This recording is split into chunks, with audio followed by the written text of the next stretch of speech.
Have you seen the Shrine of Azura? They say the Dark Elves built it after they fled from Morrowind. Sight to see. All right then. Ah! Oh, you frightened me, Traveler. You shouldn't just greet someone unexpectedly.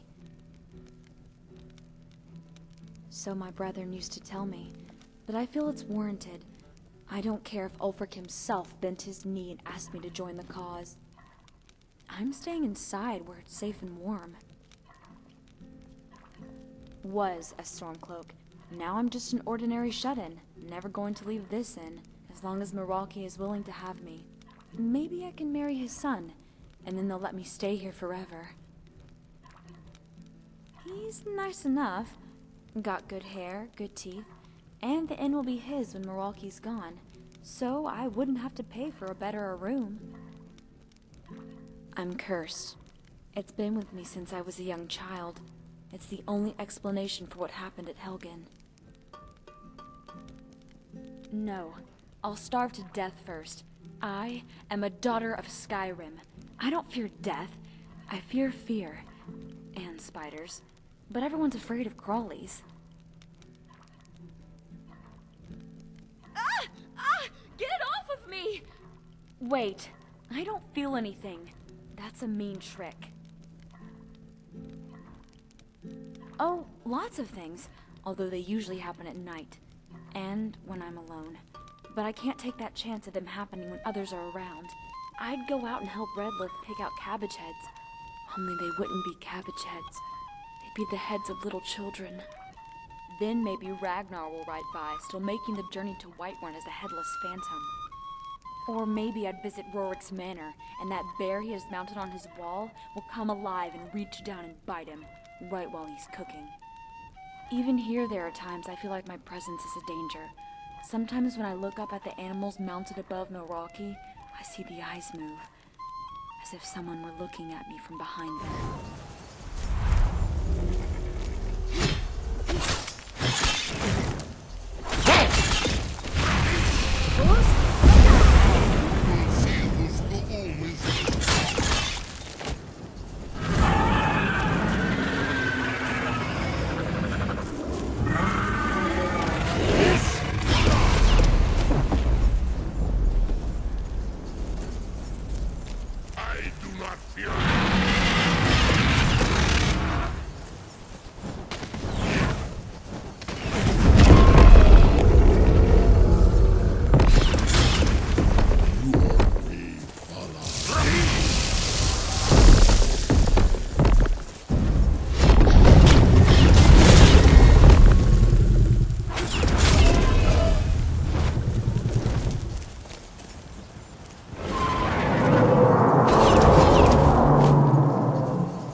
sure. I'd just sworn the oath, but as one of the less talented sisters, I was tasked mostly with retrieving supplies from the city. It happened on a morndas. I was traveling on the road west to Helgen when pearls of snow began to pelt my brow. I no sooner blinked when the snowstorm came thundering from above, except there was a piece of black crouched further down the road, a woman wearing a hooded robe, holding a small child.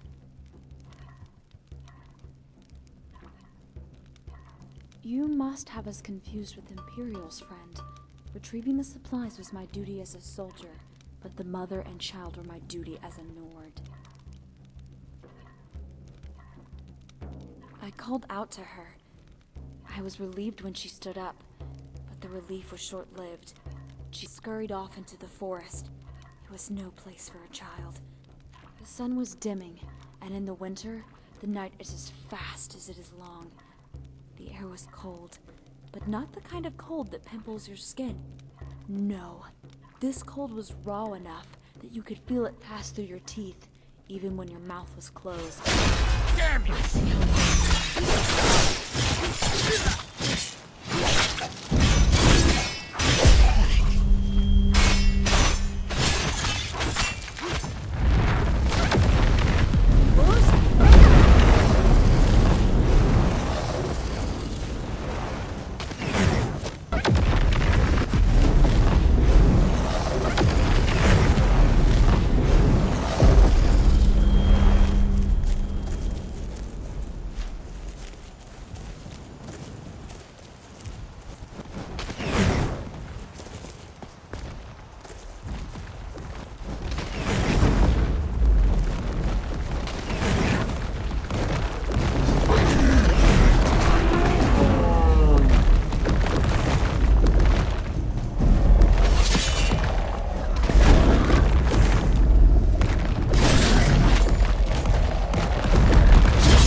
Of farmers, not fighting men.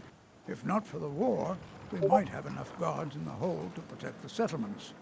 That the dragons should return now is most unfortunate. Have you met Rorik? He owns these lands, and it's from him that our village gets its name. We've been friends for many years now. Rorik fought for the Empire in the Great War. He was gravely wounded, and so was brought before me. I was a healer then, you see. We were as close as kinsmen, and when Rorik returned home, I came with him. I'm happy to spend my twilight years here.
As I said, no place for a child.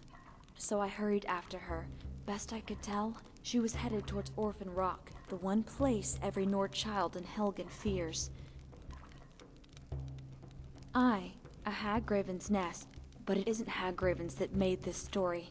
It was Nord men and women, telling tales to get their children to pray to the Nine.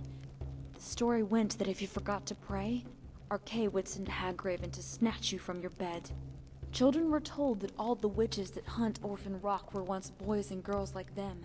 As a young woman grown, I've long since outlived such juvenile tales, but my hand couldn't help but reach for my weapon.